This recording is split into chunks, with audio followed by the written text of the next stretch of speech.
명절이라 우리 성가대원들이 다 이렇게 한복을 입었습니다. 예쁘죠?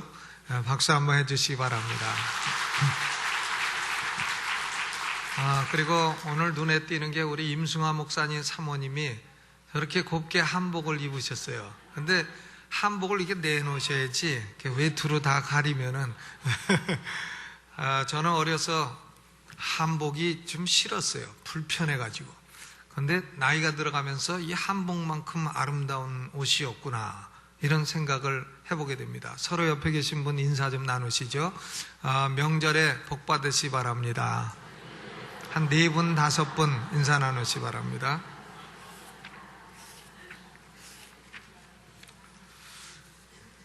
오늘 구정 명절인데요. 우리는 신정도 있고 구정도 있고 해서 서로 복을 나눠도 곱배기로 받고, 그래 얼마나 좋습니까? 참, 올 구정 명절에도 여러분 가정에 복이 곱배기로 임하기를 주님의 이름으로 축원합니다. 오늘 말씀은 이사야서 12장 1절로 6절, 이사야서 12장 전체입니다.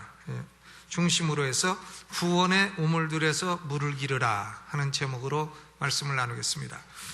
오늘 본문 이 이사야서 12장은 그 문학적인 형태가 노래입니다. 노래.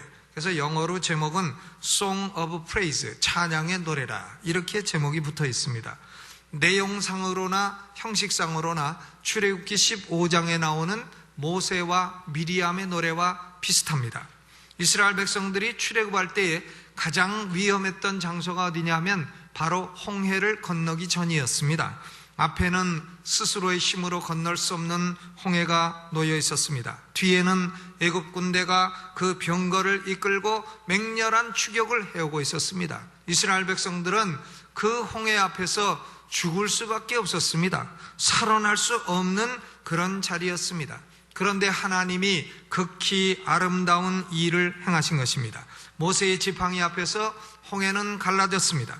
이스라엘 백성들은 맨 땅처럼 홍해를 걸어 건너갔습니다.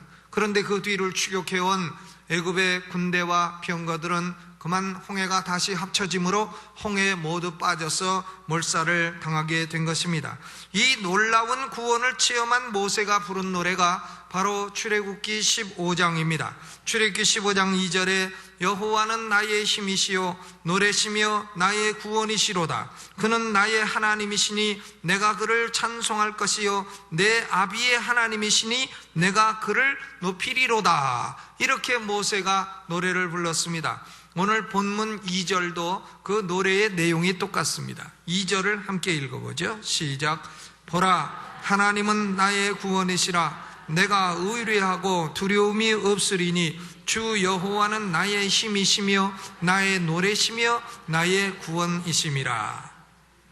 그런데 출애굽기 15장과 이사야서 12장은 다른 점이 있습니다. 출애굽기 15장은 이미 구원을 체험하고 나서 홍해가 갈라지고 구원받고 난 이후에 부른 노래인 것입니다. 그런데 이사야서 12장은 앞으로 다가올 구원을 바라보며 미래의 구원을 노래하고 있는 것입니다. 12장 1절에 시작되는 말씀이 뭐냐? 그날에 그랬어요. 그날에, in that day, 그날이 어떤 날입니까? 예언은 보통 이중적인 혹은 삼중적인 의미를 가지고 있습니다. 근거리 의미도 있고 아울러 원거리 의미도 있고 궁극적인 의미도 있습니다. 그날의 근거리 의미는 뭐냐면 이사야서 11장 바로 앞에 예언된 말씀입니다. 11장 12절에 여호와께서 열방을 향하여 기호를 세우시고 이스라엘의 쫓긴 자를 모으시며 땅 사방에서 유다의 이산한 자를 모으시리라. 또 11장 16절에 그의 남아있는 백성을 위하여 아수르에서부터 돌아오는 대로가 있게 하시되 이스라엘이 애굽 땅에서 나오던 날과 같게 하시리라 그랬어요. 그러면 그날이라고 하는 것은 가까운 의미는 뭐냐면 이스라엘 백성들이 앞으로 포로될 것이지만 포로에서 완전히 망해버리는 것이 아니고 포로 생활에서 70년이 지나면 다시 돌아오게 될 것이라. 이스라엘 백성의 포로에서의 귀환을 의미하는 것입니다. 그러나 이 예언의 말씀은 궁극적으로는 예수 그리스도께서 재림하실 때에 하나님의 택한 백성들을 만국으로부터 모아서 영원한 새하늘과 새 땅에 살게 하실 것이라는 종말론적인 의미도 포함이 되어 있는 것입니다. 그렇지만 이사야서 11장으로부터 이사야 선지자가 계속해서 강조하고 있는 것은 뭐냐면, 그날이 되면 이새의 뿌리에서 한 싹이 나올 것이다, 그 얘기입니다. 이새의 뿌리에서 나오는 한 싹은 바로 예수 그리스도를 의미하는 것이며, 예수 그리스도가 은혜를 베풀어 주시는 복음서 시대를 의미하고 있는 것입니다. 그러므로 12장 1절의 그날에 라고 하는 것은 지금 우리가 살고 있는 은혜의 시대, 예수님이 초림하셔서 재림하실 때까지의 그 교회 시대의 기간을 의미하고 있는 것입니다. 이사야 선지자는 주전 700여 년 전에 복음서 시대를 바라보면서 구원받은 백성들이 부를 노래를 이사야가 부르고 있는 것입니다. 오늘 예배하는 성도들이여, 구원을 이미 체험을 하셨으면 오늘 이 노래를 함께 부를 수 있기를 바랍니다. 그러나 아직도 영혼의 구원을 체험하지 못한 분이 계시다면 오늘 하나님이 극히 아름다운 일을 그 영혼에 행하시기를 주님의 이름으로 축원합니다. 그러면 이 노래를 부른 사람들은 어떤 사람들입니까? 1절에 보니까 이들은 전에 하나님의 진노 아래 놓여 있었던 사람들이었습니다. 1절을 함께 봉독합니다. 시작. 그날에 네가 말하기를 여호와여 주께서 전에는 내게 노하셨사오나 이제는 그 노가 쉬었고 또 나를 안위하시오니 내가 주께 감사하겠나이다 할 것이니라 그랬어요. 전에는 이라는 부사와 이제는 이라는 부사가 극명한 대조를 이루고 있는 것입니다. 전에는 하나님의 진노 아래 있었던 사람들이라 하는 말입니다. 하나님의 진노를 그 머리에 얹고 사는 사람들은 도대체 어떤 사람들입니까? 한 국가의 왕이 진노해도 살아남을 자가 없습니다. 구약성경 에스더서를 보게 되면 파사왕 아하수에로가 진노하니까 그 왕비 와스디가 하루아침에 폐위되어 왕비에서 쫓겨나고 죽고 맙니다. 또한 아하수에로 왕이 진노하니 모든 대신보다 높은 자리에 있는 하만이라고 하는 아각 사람도 코가 50규빗이나 되는 나무에 달려서 죽게 된 것입니다. 여러분, 한 나라의 왕이 진노해도 이렇게 멸망이 오게 되는데 하물며 하나님의 진노를 그 머리에 얹고 가슴에 안고 사는 사람들의 운명은 어떻게 되겠습니까? 시편 7편 11절에 하나님은 의로우신 재판장이시며 매일 분노하시는 하나님이시로다 그랬어요. 하나님은 매일 분노하십니다. 그러면 이 말씀을 읽을 때 왜 하나님이 그렇게 매일 승질내고 사시느냐, 하나님은 매일매일 승질만 내는 하나님이냐, 이렇게 질문할 사람이 있을지 모르겠습니다만은 하나님이 왜 매일 진노하십니까? 그것은 사람들이 매일 악을 행하기 때문에 그런 것입니다. 사람들이 악인들이 되어 매일 악을 행함으로 하나님은 그 악에 대해서 좋다 할 수 없습니다. 그러므로 하나님이 매일 진노하시는 것입니다. 하나님의 진노는 가만히 고정되어 있는 것도 아닙니다. 하나님의 진노는 쌓이고 증가하는 특징이 있습니다. 로마서 2장 5절에 하나님의 의로우신 판단이 나타나는 그날에 임할 진노를 네게 쌓는도다 그랬어요. 진노를 저축을 합니다. 저축할 게 없어서 하나님의 진노를 그렇게 쌓아 올리고 저축을 하고 있습니까? 하나님의 진노는 매일 증가한다고 하는 특징이 있는 것입니다. 그러면 도대체 누가 이런 악인이며 누가 하나님의 진노를 매일 쌓아가고 있다고 하는 말입니까? 참 정신 나간 사람 아닙니까? 그런데 사람들은요, 보통 자기들은 하나님의 진노와는 무관할 것이라고 추측하고 상상하고 있습니다. 유대인들도 그렇게 추측했습니다. 우리는 율법을 가지고 있으니 하나님이 우리를 향하여 진노하지 않으실 것이다. 이방인들도 이렇게 추측했습니다. 우리는 여호와 하나님과 관계가 없는 사람이니 하나님의 진노와는 무관할 것이다. 그러나 이런 추측은 틀린 추측입니다. 이런 상상은 맞지 않는 상상인 것입니다. 로마서 2장 12절에 바울이 이렇게 선언했습니다. 무릇 율법 없이 범죄한 자는 또한 율법 없이 망하고 무릇 율법이 있고 범죄한 자는 율법으로 말미암아 심판을 받으리라. 그러므로 바울의 결론은 명확합니다. 로마서 3장 9절로 10절 유대인이나 헬라인이나 다 죄 아래 있다고 우리가 이미 선언하였느니라. 기록한 바 의인은 없나니 하나도 없으며 그랬습니다. 여러분, 아담의 후손인 인류는 단 한 사람도 하나님의 진노에서 피할 사람이 없는 것입니다. 하나님의 진노에서 벗어날 존재가 없는 것입니다. 오늘 예수 믿어 구원을 체험한 우리도 전에는 이런 하나님의 진노 아래 있었다는 것입니다. 하나님의 진노는 그 결과가 무섭습니다. 현세에도 무서운 결과를 가져옵니다. 하나님의 손에 빠져 들어가는 것이 무서울진저 그랬어요.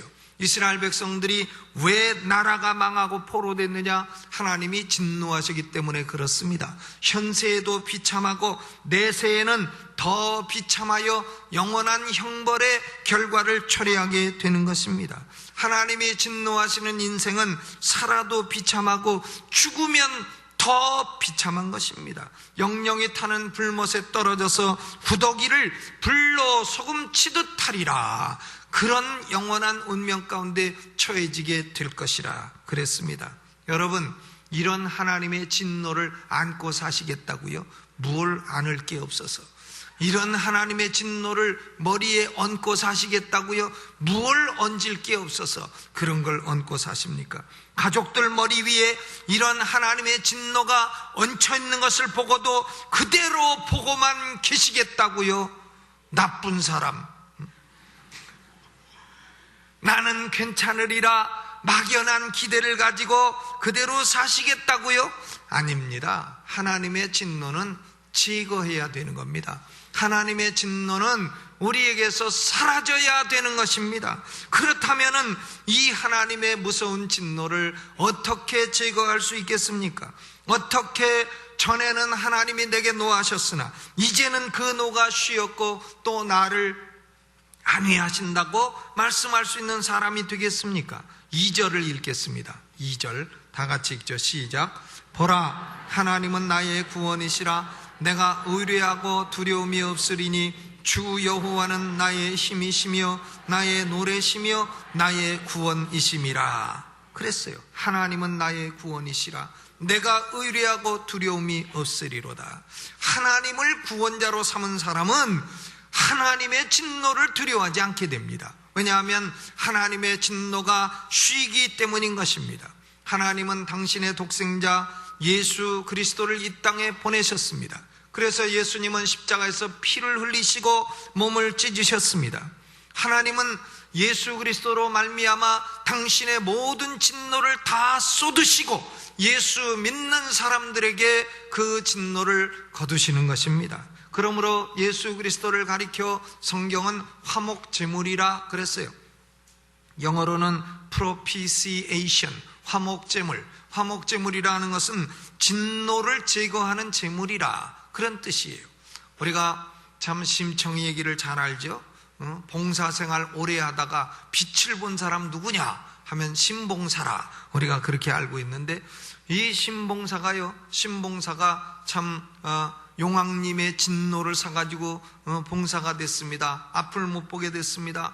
그런데 참 착한 딸 심청이를 낳았습니다. 심청이는 용왕님의 진노를 달래기를 원했습니다. 용왕님의 진노는 생명이 아니고서는 달래지지 않는 겁니다. 그래서 심청이는 인당수 물에 자기 몸을 던져 자기 몸을 화목제물로 삼아 용왕님의 진노를 가라앉힌 것입니다. 그래서 신봉사가 오랜 봉사생활 끝에 드디어 빛을 보게 되었다. 그러니까 어떤 봉사 부부가 개안 수술을 해가지고는 수술해서 눈을 떠가지고 서로 바라보더니 인사를 했다지 않습니까? 어디서 많이 뵌 분 같습니다. 이러고 서로 인사를 했다고 하는데, 여러분, 이게 화목제물이에요. 진노를 달랜다, 신의 진노를 달래는 제물이 된다. 이것이 화목제물의 의미인 것입니다. 하나님은 독생자 예수를 이 땅에 보내셔서 우리에게 쏘아 넣으실 진노를 예수님에게 부으시고 예수님이 우리를 향한 화목제물이 되어주신 것입니다. 그러므로 시편 2편 12절에 그 아들에게 입맞추라, 그렇지 아니하면 진노하심으로 너희가 길에서 망하리니 그 진노가 급하심이라, 여호와를 의지하는 자는 복이 있도다 그랬어요. 여러분, 구약성경도요 하나님의 아들에게 입맞추라고 말합니다. 하나님의 아들에게 입맞추면 하나님의 진노가 제거된다고 말합니다. 시편에도 복음이 있는 것이에요.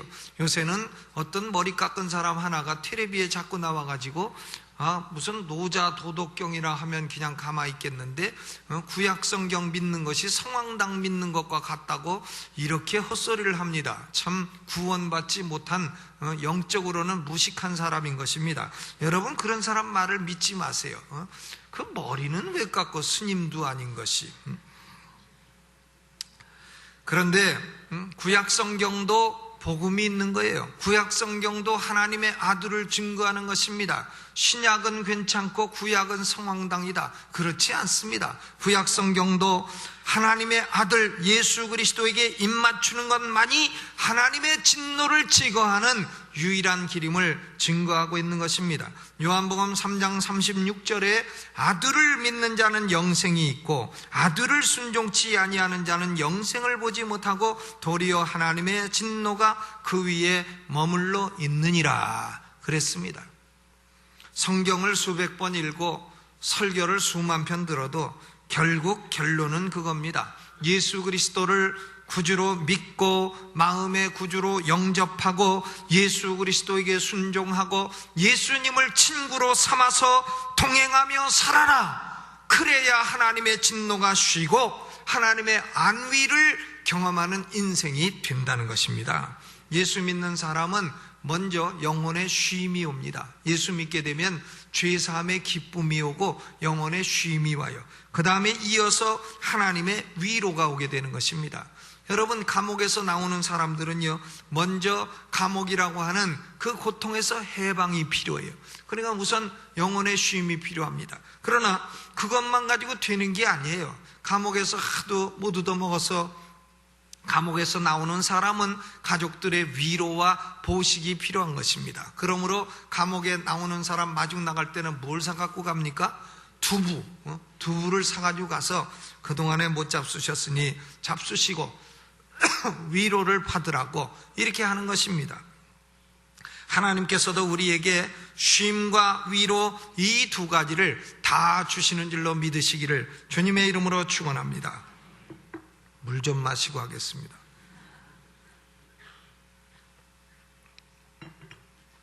마태복음 11장 28절에 예수님이 우리를 초청하십니다. 수고하고 무거운 짐진 자들아 다 내게로 오라.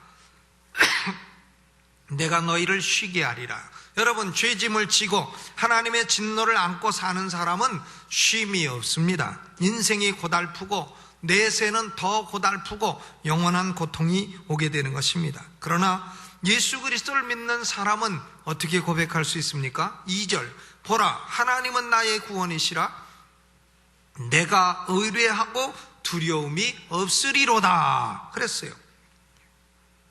유명한 미국의 D.L. 무디 목사님이 내가 의뢰하고 두려움이 없으리로다 이 말씀으로 설교를 많이 했습니다. 그래서 스펄전 목사님은 이 말씀을 The Text of Mr. D.L. Moody 이렇게 말했어요. D.L. 무디의 본문이라. 그래서 이 본문으로 스펄전 목사님 설교한 적이 있습니다. 스펄전 목사님이 어떻게 설교했냐면 하나님을 의뢰하는데 두려움이 있냐? 그렇지 않다.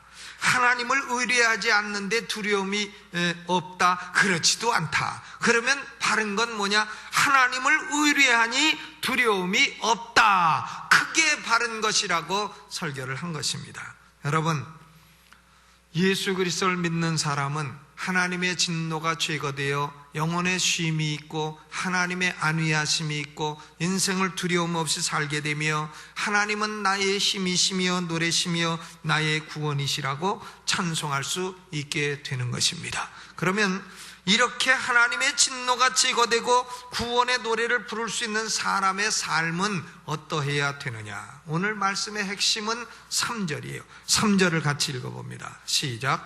그러므로 너희가 기쁨으로 구원의 우물들에서 물을 기르리로다. 그랬어요. With joy you will draw water from the wells of salvation. 구원의 우물들로부터 물을 깃게 될 것이라. 어떻게? 기쁨으로.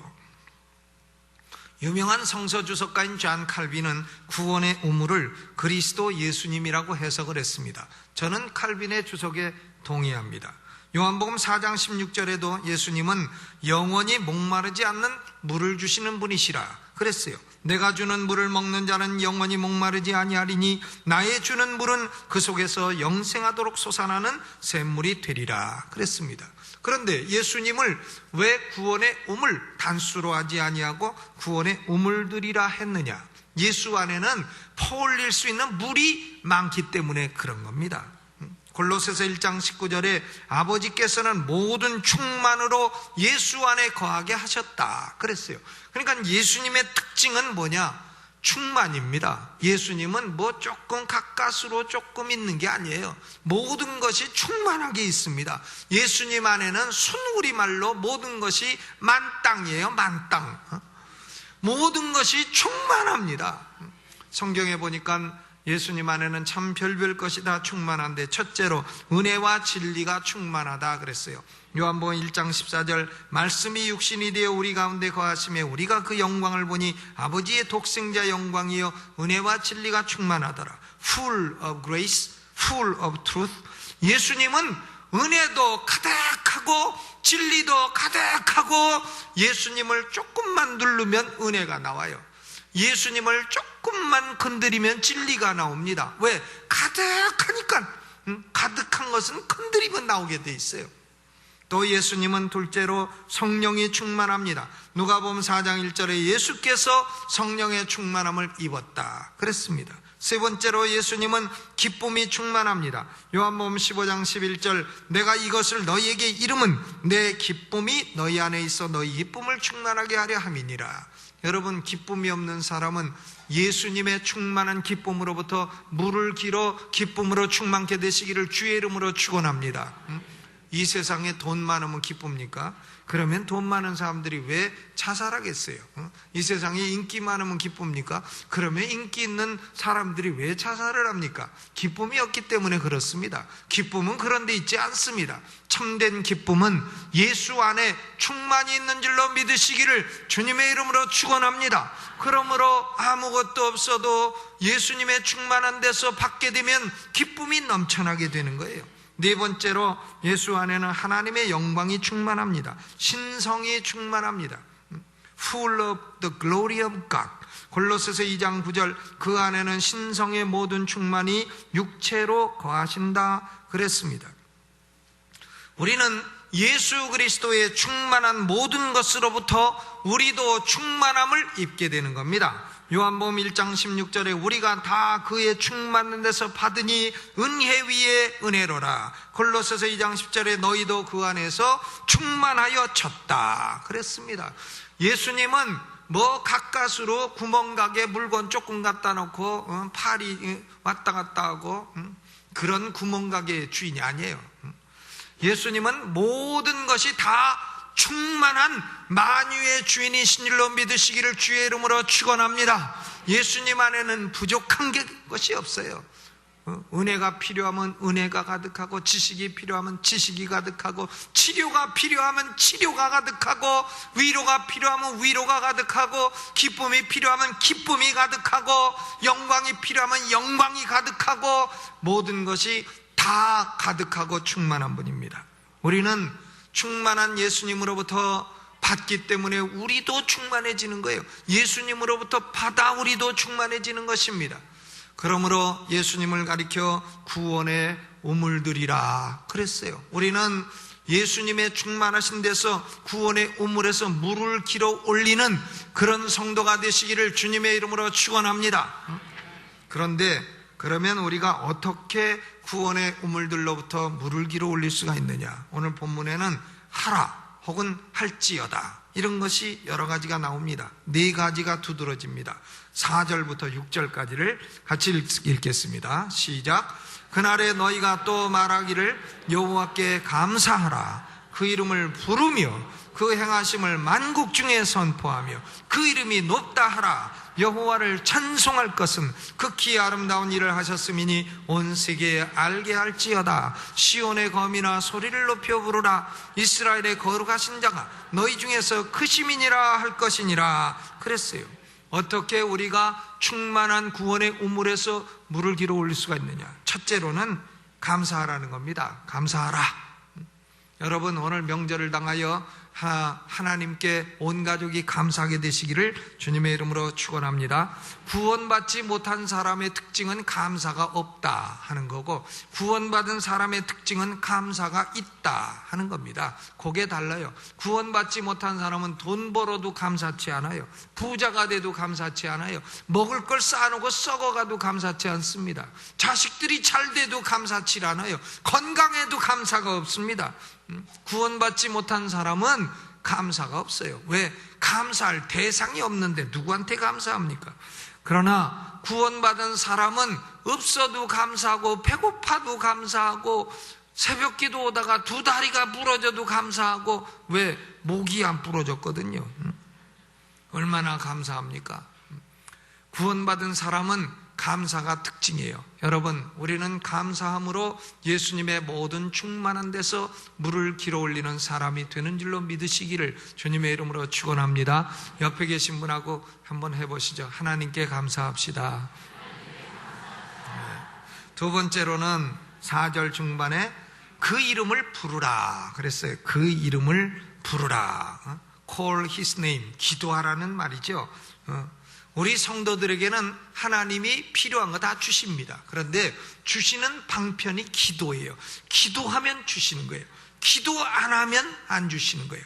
기도하면 주시는 것이고, 기도 안 하면 안 주시는 거예요. 그러니까 야고보서 4장 2절에 너희가 얻지 못하면 구하지 아니하미요 그랬습니다. 여러분, 필요한 게 있으십니까? 기쁨으로 기도하세요. 그리고 구원의 우물들에서 기도 올리시기를 바랍니다. 기도를 뭘 아주 어려운 일로 생각해 기도하러 나오라 그러면 아주 부담을 느끼는데, 그러지 마세요. 여러분, 필요한 거 달라는데 뭐 부담을 느끼며 달라고 합니까? 주세요. 그럼 되는 것이지. 하나님, 건강이 필요하니 주세요. 하나님, 내가 먹고 살 게 필요하니 주세요. 하나님, 내가 기쁨이 필요하니 주세요.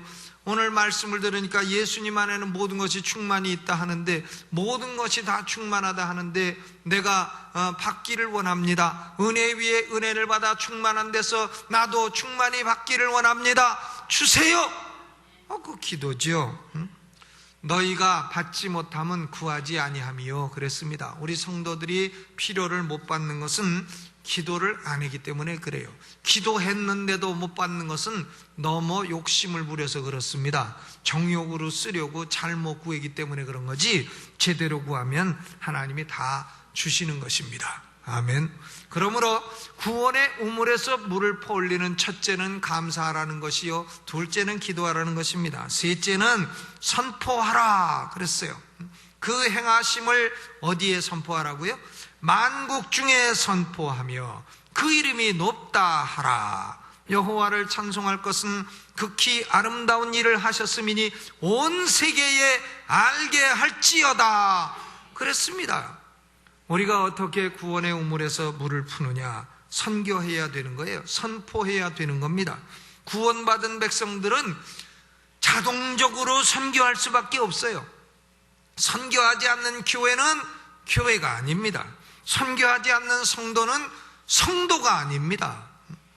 하나님의 구원을 선포하는 것은 물고기가 물에서 헤엄치듯이 말이 들에서 뛰어놀듯이 성도의 본성이기 때문에 선교를 하는 것입니다.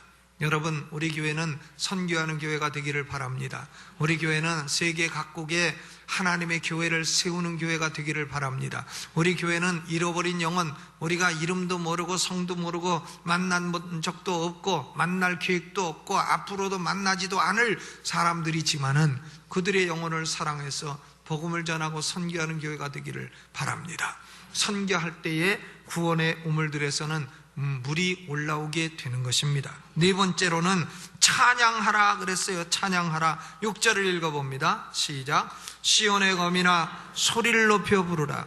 이스라엘의 거룩하신 자가 너희 중에서 크심이니라 할 것이라 그랬어요. 찬양은 그 이름을 증거하는 입술의 열매라고 했습니다. 우리는 구원의 우물들로부터 기쁨으로 물을 길어 올려야 됩니다. 감사하시고 기도하시고 선교하시고 찬양하심으로 물을 날마다 길어 올리는 성도들 되시기를 바랍니다. 그래야 우리는 은혜 충만, 진리 충만, 성령 충만, 기쁨 충만, 하나님의 영광으로 충만한 성도가 될 것입니다. 창세기 26장 14절로 15절을 보게 되면 아브라함은 많은 우물들을 팠습니다. 그런데 블레셋 사람들이 아브라함이 번창하는 걸 시기했어요. 그래서 아브라함이 우물 파면 블레셋 사람들을 쫓아가며 흙으로 우물을 메꿔버렸습니다. 그래서 우물이 남지를 않았어요. 그러므로 아브라함의 아들 이삭이 장성하고 부유하게 되니까 무슨 일을 했냐 하면 아버지 아브라함이 팠던, 그러나 블레셋 사람이 메꾸었던 그 우물들을 다시 팠습니다. 그리고는 아비에 부르던 이름으로 불렀다 그랬습니다. 오늘 아침 블레셋 사람들처럼 우물을 아예 메꾸고 사는 사람 안 계십니까? 우물을 메꾸고 살아. 아주 우물 뚜껑 덮고 사는 사람들 있지요. 그런 사람들은 우물을 다시 파내시기를 주님의 이름으로 축원합니다. 그리고 우물가에 가서도 가만히 앉아서 먹지 않는 사람이 있어요. 물을 길어 올리지를 않습니다. 구찬 타고. 우물가에 가서도 목말라 죽는 사람이 있는 것입니다. 사람은 하루 8잔의 물을 마셔야 육신이 건강합니다. 몇 잔이라고요? 졸지 마세요. 중요한 얘기하는데 8잔. 하물며 이 육신도 8잔의 물을 마셔야 사는데 우리 영혼이 얼마나 신령한 물을 마셔야 건강히 살겠습니까? 그러므로 우물을 다시 파시기를 주의 이름으로 축원합니다. 그리고 물을 다시 길어 올리시기를 주님의 이름으로 축원합니다. 이것이 구원받은 사람들의 전형적인 삶인 것입니다. 오늘 이 명절 아침에 주님의 초청하는 음성을 들으시기 바랍니다. 이사야서 55장 1절 너희 목마른 자들아 물로 나오라. 돈 없는 자도 오라. 너희는 와서 사 먹되 돈 없이 값 없이 와서 포도주와 젖을 사라. 요한계시록 22장 17절 성령과 신부가 말씀하시기를 오라 하시는도다. 듣는 자도 오라 할 것이요 목마른 자도 올 것이요 또 원하는 자는 값없이 생명수를 받으라 하시더라 그랬습니다. 여러분, 오늘 이 아침에 예수 믿지 아니하고 하나님의 진노를 머리 위에 쥐고 있는 사람들은 오늘 그게 무슨 보물이라고 머리에 안고 가슴에 안고 사십니까? 던져버리시고 예수 그리스도를 마음의 구주로 믿으셔서 하나님의 진노를 제거하시기를 주님의 이름으로 축원합니다. 그리고 예수 믿어 구원받은 사람들은 우물가에 간지 내가 한 달 됐다 그러지 마시고 날마다 구원의 우물들에서 물을 길어 올려 영혼이 하나님의 생명수로 날마다 충만케 되시기를 주님의 이름으로 축원합니다. 오늘 이 말씀 생각하면서 두 손 들고 주여 한번 크게 부르고 하나님, 내 인생이 이제는 감사하며 살겠습니다. 기도하며 살겠습니다. 선교하며 살겠습니다. 하나님을 찬양하며 살겠습니다. 하나님은 나의 구원이시며 나의 힘이시며 나의 노래이십니다. 날마다 구원의 우물들에서 물을 길어 올리며 사는 삶이 되게 하여 주옵소서. 두 손 들고 주여 한번 크게 부르고 통성으로 기도합니다.